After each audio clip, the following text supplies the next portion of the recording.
Vintage Raviteja గారిని చూపిద్దామైతే అనుకున్నారు. కానీ వింటేజ్‌లో రవితేజ గారు కమిషనర్ కూతుర్లను ప్రేమించకూడదా? కమిషనర్ కూతుర్లు మొగుళ్ళు రారా? అంటే అప్పుడొచ్చేసి అభిమానులు కేరింతలు కొట్టారు. ప్రేక్షకులు విజిల్స్ కొట్టారు. కానీ ఇప్పుడు అవే డైలాగ్స్ రవితేజ గారు చెప్తే తలలు కొట్టుకుంటారు. సో, ఇది మనం గుర్తుపెట్టుకోవాల్సింది. Hi friends! Welcome back to my channel. మీరు ఈ ఛానల్‌ను సబ్స్క్రైబ్ చేసుకోకపోతే వెంటనే సబ్స్క్రైబ్ చేసుకోండి. మరిన్ని జెన్యూన్ వీడియోస్ మరియు రివ్యూస్ అయితే పొందండి. ఈరోజు టాపిక్ వచ్చేసి రవితేజ గారు నటించిన 'మాస్ జాతర' మూవీ యొక్క ట్రైలర్ అయితే చూడడం అయితే జరిగింది. మరి ఈ ట్రైలర్ చూసిన తర్వాత మనకు ఏమనిపించిందంటే యాక్చువల్‌గా ఈ మూవీ యొక్క టీజర్ రిలీజ్ అయినప్పుడు చాలా అంటే చాలా విమర్శలొచ్చాయి మూవీ పైన, అలాగే రవితేజ గారి మీద పైన.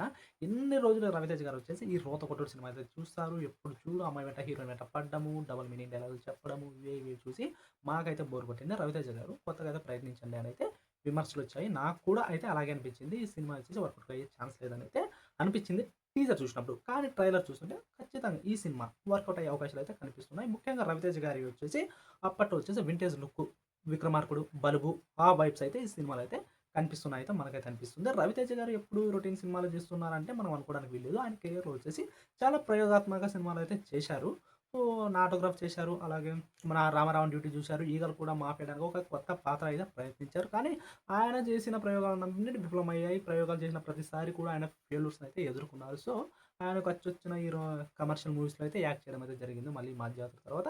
సో, రొటీన్‌గా ఉన్నప్పటికీ సినిమా అయితే వర్కౌట్ అయ్యే ఛాన్సెస్ అయితే ఉన్నాయనిపిస్తుంది. మెయిన్‌లీ సినిమాలో మైనస్ ఏమైనా ఉంటుందంటే అది శ్రీలీలగానే అయితే మనం చెప్పవచ్చు. ఎందుకంటే ఆ శ్రీలీల వెంటాన రవితేజ గారు ఈ లవ్ ట్రాక్ చూస్తూనే కాస్త ఎబ్బెట్టుగా అయితే ఉంటుంది. ముఖ్యంగా శ్రీలీల గురించి మనం నెట్‌గా చెప్పాల్సిన అవసరం లేదు. ఇప్పుడు ప్రెజెంట్ ఉన్న హీరోయిన్‌లో వచ్చేసి కేవలం తన యొక్క డాన్సింగ్‌తోన పెర్ఫార్మెన్స్ కాదు. కేవలం డాన్సింగ్‌తోన ప్రేక్షకులను థియేటర్‌కు రప్పించగల సత్తా ఉన్న హీరోయిన్ ఎవరంటే శ్రీలీల గారనైతే మనం చెప్పవచ్చు. యాక్చువల్‌గా మనం 'గుంటూరు కారం' మూవీస్‌లో అయితే చూసాము. ఆ కుర్చీ మడతపెట్టి సాంగ్ కోసమే కొంతమంది జంజెట్టులు ఆ! యువకులు కావచ్చు. కేవలం ఆ సాంగ్ కోసమే వెళ్ళిన దాఖలాలు కూడా మనకు కనిపిస్తున్నాయి. కానీ ఇక్కడ మ్యాటర్ వచ్చేసి ఏంటంటే కేవలం రవితేజ గారి పక్కన, ఐఏఎస్ పక్కన ఆమెయితే సూట్ అవ్వడం లేదు. యాక్చువల్‌గా 'ధమాకా' సినిమాలో మనం చూసాం కదా! జోడీ బాగుంది కదా! అందుకని అనుకోవచ్చని అవసరం లేదు. 'ధమాకాలో' వచ్చేసి అప్పటికే కాస్త విమర్శలు వచ్చినప్పటికీ అక్కడొచ్చేసి శ్రీలీల వచ్చేసి నిరూపించుకుంది. కేవలం ఆమె యొక్క డాన్స్ పెర్ఫార్మన్స్‌తోనే కాస్త ఆడియన్స్ అయితే ఆ సినిమాకి రావడం అయితే జరిగింది. ఆ సినిమా కమర్షియల్‌గా వర్కౌట్ కావడానికి కూడా శ్రీలీల యొక్క డాన్స్‌లయితే ఖచ్చితంగా ఉంటాయని నేనైతే చెప్తున్నాను. నేను రివ్యూ చేసినప్పుడు కూడా ఈ విషయం అయితే ఖచ్చితంగా చెప్పాను. మరి ఈమె వచ్చేసి ఎటు చూసినా సీనియర్ హీరోల పక్కన వచ్చేసి ప్రతిసారి రవితేజ గారి పక్కనే నటిస్తుంది. అదే ఆమెకు మైనస్ అయితే అవుతుంది. యాక్చువల్‌గా యంగ్ హీరోల పక్కన అయితే సూర్య అయితే సూట్ అవుతుంది. ఆమె పెర్ఫార్మన్స్ కూడా చూడ్డానికి ఉంటుంది. మరి మహేష్ బాబు గారు లాంటి సీనియర్ హీరోతో చేశారు కదా! మరి రవితేజ గారితోని చేస్తేనే ఎందుకు మీకు ఎబ్బెట్టుగా కనిపిస్తుంది అంటే యాక్చువల్‌గా మహేష్ బాబు గారి సినిమా వేరు, రవితేజ గారి సినిమా వేరు. ఒకసారి మనం మహేష్ బాబు గారి సినిమా గమనిస్తే యాక్చువల్‌గా అందులో వచ్చేసి హీరోయిన్స్ అందరూ మహేష్ బాబు గారి వెంట పడతారు. వెరీ రేర్‌గా వచ్చేసి మహేష్ బాబు గారైతే హీరోయిన్‌ల వెంట పడతారు. సో, అప్పుడొచ్చేసి మనకు పెద్దగా మాట అయితే కనిపించదు. ఇంక మహేష్ బాబు గారు ఎప్పుడు అంతే ఇంక సొంత డబ్బా కొట్టుకుంటుంటారు. హీరోయిన్ వెంటపడి అయితే మనం అనుకుంటున్నాం. కానీ రవితేజ గారైతే అలా కాదు. హీరోయిన్ మీద అయితే మీద పడిపోతూ ఉంటారు. ఊకె విసిగిస్తూ ఉంటారు. ఓన్లీ సినిమాల్లోనే. సో, మనం ఎప్పటి నుంచో చూస్తున్నాం. అప్పటి నుంచి 'ఈడియట్' దగ్గర నుంచి మొన్న వచ్చిన సినిమాలు ఏది చూసినా కూడా రవితేజ గారే హీరోయిన్‌ల వెంట అయితే పడతారు. నాకు తెలిసినంత వరకు హీరోయిన్‌లు వచ్చేసి ఏ సినిమాలో రవితేజ గారి వెంట పడినారు అని మనకైతే మనకైతే తెలియట్లేదనమాట. నేనైతే చూడలేదు. సో, ఒకవేళ రవితేజ గారు పడినా కూడా అప్పట్లో అనుష్క గారు, ఇలియానా గారు, శృతి హాసన్ గారు, త్రిష గారు గాని ఆ పర్సనాలిటీ వచ్చేసి రవితేజ గారికి వచ్చేసి మ్యాచ్ అయ్యేది. సో, చూడడానికి కూడా కాస్త బాగానే అయితే ఉండేది. అప్పటి ఆడియన్స్ కూడా మనకు కూడా.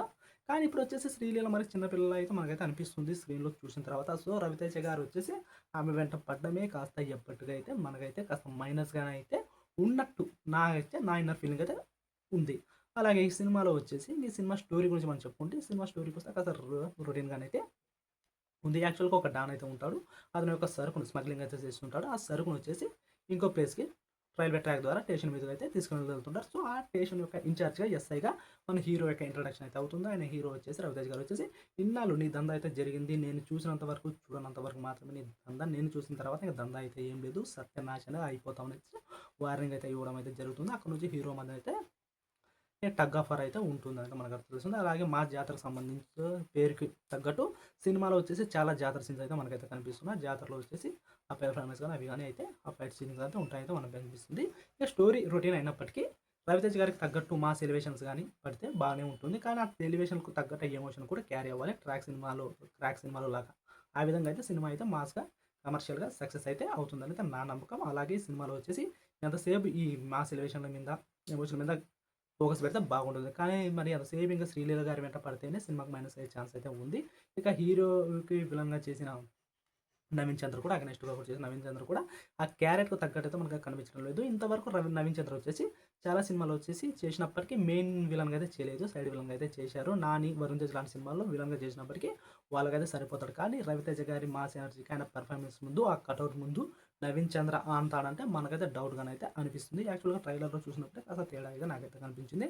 అంత పవర్‌ఫుల్ విలన్‌గా అయితే కనిపించడం లేదు. సో, అతను వచ్చేసి మంచి పర్ఫార్మర్ అయినప్పటికీ కానీ ఈ మాస్ సినిమాలోకి హీరోకి తగ్గట్టు పంచులు విసరడం పోతా ధీటుగా నిలబడేంత కటౌట్ ఉందా అంటే మనం పూర్తి సినిమా చూసిన తర్వాత అయితే మనమైతే నిర్ణయించుకుంటే బెటర్ అయితే అనిపిస్తుంది. సో, నేను ఈ ట్రైలర్ చూసిన తర్వాత నా ఒపీనియన్ ఏంటంటే సినిమా అయితే కొన్ని మూమెంట్స్ చూసి వర్కౌట్ అయ్యేలాగైతే అనిపిస్తుంది. రొటీన్‌గా ఉన్నప్పటికీ సరైన ఎలివేషన్‌కు తగ్గట్టు ఎమోషన్ ఉంటే ఖచ్చితంగా వర్కౌట్ అవుతుంది. కానీ అదే పనిగా 'రవితేజ' గారు, 'శ్రీలీల' గారు వెంట పడుతూ ఆ డబుల్ మీనింగ్ డైలాగ్‌లు మాట్లాడుకుంటూ ఒక 'ఈడియట్' సినిమాలో చేసినట్టు, ఒక 'కృష్ణ' సినిమాలో చూసినట్టు, ఒక 'బలుగు' సినిమాలో చేసినట్టు చేస్తే ఖచ్చితంగా ఆడియన్స్ వచ్చేసి డిసప్పాయింట్ అవ్వడం జరుగుతుంది. అలాగే 'రవితేజ' గారి మీద విమర్శలు కూడా వస్తుంటాయి. సో, ఆ విధంగా తక్కువ వాళ్ళతో అంతా కాన్వర్జేషన్ ఉంటే బాగుంటుందనైతే నా ఒపీనియన్. సో, నేను ఏ విధంగా ట్రైలర్ రివ్యూ అయితే చెప్పాను.